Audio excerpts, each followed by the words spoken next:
ప్రస్తుతం చిలుకూరు బాలాజీ వద్ద అయితే ఉన్నాము. చిలుకూరు బాలాజీ టెంపుల్ వద్ద అయితే ఉన్నాము. అయితే మనం నిన్నటి నుండి అయితే చూస్తున్నాము అర్చకుడు రంగరాజన్ పైన అయితే వీర రాఘవరెడ్డి వాళ్ళ తన గ్యాంగ్ అయితే దాడి చేయడం అయితే జరిగింది. అసలు ఇంతకీ ఎవరెవరు దాడి చేశారు, ఎందుకు దాడి చేయాల్సి వచ్చింది, అదే విధంగా తను కొన్ని ప్రశ్నలు కూడా అడిగాడు. అదే విధంగా ఇప్పుడు ప్రస్తుతం మనం చూసుకున్నట్లయితే కనుక రంగరాజన్ గారిని, పూజారి రంగరాజన్ గారిని అయితే పరామర్శించడానికి అయితే ఇప్పుడు బీఆర్ఎస్ కార్యకర్తలు, బీఆర్ఎస్ నేతలు ఎవరైతే ఉన్నారో వాళ్ళందరూ అయితే ఇక్కడికి అయితే చేరుకోవడం అయితే జరిగింది. అందులో ముఖ్యంగా కేటీఆర్ గారు కానివ్వండి, అదే విధంగా పాడి కౌశిక్ రెడ్డి, అదే విధంగా ప్రవీణ్ కుమార్ గారు అయితే ఇక్కడికి రావడం జరిగింది.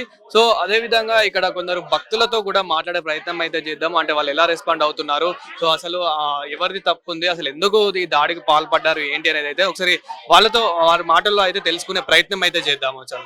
బాగా చేస్తారమ్మా, పూజ బాగా చేస్తారు. వచ్చిన భక్తులకి అందరికీ కూడా చాలా ఆనందదాయకంగా పంపిస్తారు వాళ్ళని. ఆయనది ఏమీ తప్పు లేదమ్మా. అలా బ్రాహ్మణుల్ని ఇబ్బంది పెట్టడం అనేది కరెక్ట్ కాదు. మనకి మంచి జరగాలి, తెలంగాణ డెవలప్ అవ్వాలి అంటే పూజారులకి ప్రయారిటీ అనేది ఇవ్వాలి. గుడి అనేది వాళ్ళ చేతిలో లేదు, ప్రజలందరిది. కాబట్టి అందరికీ సమానమైన హక్కులు ఉండాలి. ఇది ఎవరి ఆస్తి కాదు, దేవుడిది. వారు దేవుడి దగ్గర సేవ చేయడానికి మాత్రం ఉన్నారు. కాబట్టి ఇటువంటి దారుణాలకి పాల్పడద్దు. అంటే డైరెక్ట్ గా ప్రధాన అర్చకుడి ఇంటికే వెళ్ళి డైరెక్ట్ గా ఇంట్లో ఒక 20 మంది దాడి చేయడం జరిగింది. అసలు ఏంటి చట్టపరమైన చర్యలు ఎలాంటివి తీసుకుంటే బాగుంటుంది అంటారు? ఇలాంటివి ఇంకా ముందు జరగకుండా అర్చకుల జోలికి వెళ్ళడం అనేది చాలా బాధాకరమైన విషయం. కాబట్టి వాళ్ళ ఇళ్ళకి వెళ్ళడము, వాళ్ళ ఇబ్బంది పెట్టడం అనేది మనకి భవిష్యత్తు తరాలకు మంచిది కాదమ్మా. వాళ్ళ జోలికి వెళ్ళకూడదు. చట్టపరంగా వాళ్ళపైన చర్యలు తీసుకోవాలి. వచ్చిన వాళ్ళు కూడా హిందువులే, రామరాజ్య స్థాపన కోసం మేము పాటుపడుతున్నాము అని చెప్పేసి అనడం జరుగుతుంది. నిజంగా వాళ్ళు నిజాయితీగా ఉన్నారంటారా? ఇలాంటి పనులు చేస్తారంటారా? హిందూ అయిన వాళ్ళు అలా చేయరమ్మా. అదేదో దుష్ప్రచారం చేయడం కోసం వేరే మతస్థులు అందరూ చేరి వచ్చి ఆయన ఇబ్బంది పెట్టారు. చేయకూడదు అలా. నా అభిప్రాయం అది. చట్టపరంగా వాళ్ళకి చర్యలు తీసుకోవాలి ఆయన పైన. ఆయన మీద 20 మంది వచ్చి దాడి చేశారు కదా నిన్న. 20 మంది వచ్చి దాడి చేసినంత వరకు ఆయనకు మంచి కాలం నుంచి ఇక్కడే ఉంటారు కాబట్టి రంగరాజన్ గురించి మీకు ఎంతో తెలుసు. సో ఎలా ఉండేవారు అంటే రంగరాజన్ మనిషి, ఆయన మంచి మనిషి. బతుకు తెరువు లేని వాళ్ళకి బతుకు తెరువు చూపించిండు ఆయన. మంచి మనిషి ఆయన, అంతే. అందరికి బతుకు తెరువు చూపించిండు. చేయడం ఎంతవరకు కరెక్ట్? అది చాలా తప్పు.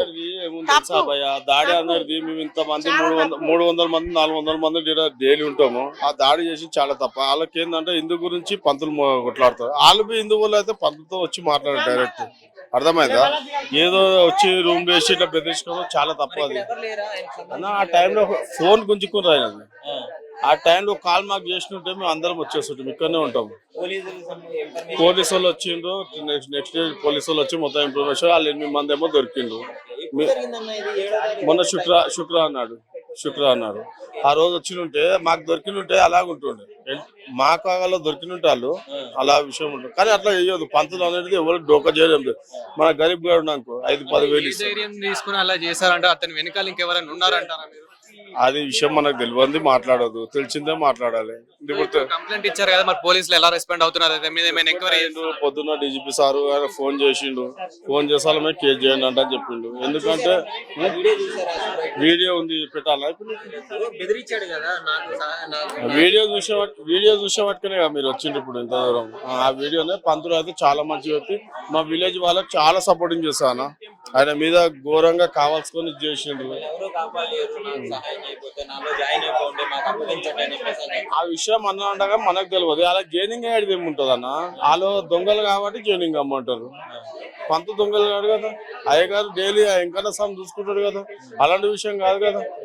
అట్లా అయితే పంతులు ఎన్ని షాపులు పెట్టిస్తారు, ఇంతమందిని బతికిపిస్తారు ఆయన కాదు కదా. అది తప్పు కదా.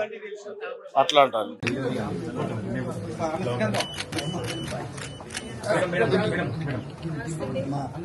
కొంచెం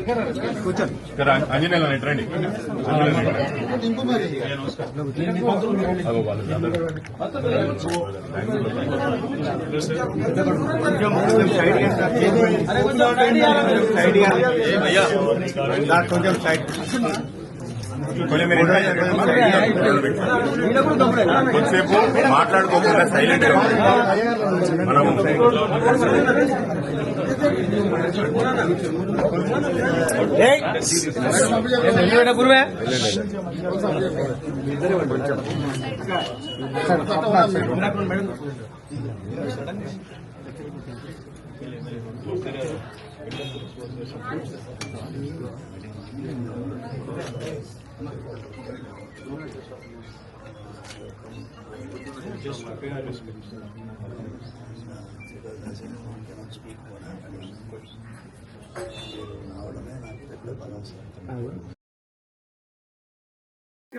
శాంతి భద్రతలకు అద్దం పడుతుంది. మరి చిలుకూరు బాలాజీ దేవాలయంలో పెద్దలు చాలా కాలంగా సౌందరరాజన్ గారు, వారి తర్వాత ప్రధాన అర్చకులుగా అదే రంగరాజన్ గారు ఇక్కడ ఏదైతే సేవలు అందిస్తున్నారో వారిని వాళ్ళ అగౌరవపరచడమే కాకుండా ఈరోజు రాష్ట్రంలో అధోగతి పాలైన శాంతి భద్రతల సాక్షిగా వారి మీద దాడికి దిగడం ఏదైతే ఉందో నిజంగా కూడా అత్యంత దుర్మార్గమైన అత్యంత నీచమైన కార్యక్రమం. ఇది ఎవరు చేసినా, ఏ పేరిట చేసినా, ఏ ఎజెండాతో చేసినా శాంతి భద్రతల విషయంలో మాత్రం ఉక్కుపాదంతో వ్యవహరించాల్సిన బాధ్యత రాష్ట్ర ప్రభుత్వం మీదనే ఉంటుంది. ఇవాళ భగవంతుడి సేవలో నిమగ్నమయ్యే పెద్దలు రంగరాజన్ గారు, సౌందరరాజన్ గారి కుటుంబం పరిస్థితి ఈ విధంగా ఉంది అంటే మరి రాష్ట్రంలో శాంతి భద్రతలు ఎంత అధ్వానంగా ఉన్నాయో దీన్ని బట్టి చెప్పవచ్చు. ఖచ్చితంగా ఈ దాడికి పాల్పడ్డ వాళ్ళు ఏ ముసుగులో ఉన్నా, ఏ జెండా పట్టుకున్నా వారిని కఠినాతి కఠినంగా చట్టపరంగా శిక్షించాలని చెప్పి రాష్ట్ర ప్రభుత్వాన్ని డిమాండ్ చేస్తూ భవిష్యత్తులో కూడా ఇలాంటి సంఘటనలు పునరావృతం కాకుండా కఠినంగా చర్యలు తీసుకోవాలి, కఠినంగా సమీక్షించి పూర్తి స్థాయి భద్రత కూడా అవసరమైతే వారికి ఏర్పాటు చేయాలి. ఎందుకంటే చిలుకూరు బాలాజీ ఆలయం ఇవాళ లక్షలాది మంది అభిమానులు వారికి ప్రపంచవ్యాప్తంగా ఉన్నారు. అట్లాంటి చిలుకూరు బాలాజీ ఆలయానికి మరి గొప్పగా సేవలు అందిస్తున్న ఆ కుటుంబాన్ని సౌందరరాజన్ గారు కానీ, రంగరాజన్ గారు గారిని వారిని అవమానించడం అంటే నిజంగా కూడా ఆ స్వామివారి భక్తులను అవమానించడమే, ఒక దైవ భక్తుడిని అవమానించడం అంటే దేవుణ్ణి కూడా అవమానించినట్టే. కాబట్టి తక్షణమే ఈ విషయంలో కఠినాతి కఠినంగా భవిష్యత్తులో మళ్ళీ ఇట్లాంటి పునరావృతం కాకుండా చర్యలు తీసుకోవాలని ప్రభుత్వాన్ని డిమాండ్ చేస్తా ఉన్నాం. ఆ సౌందరరాజన్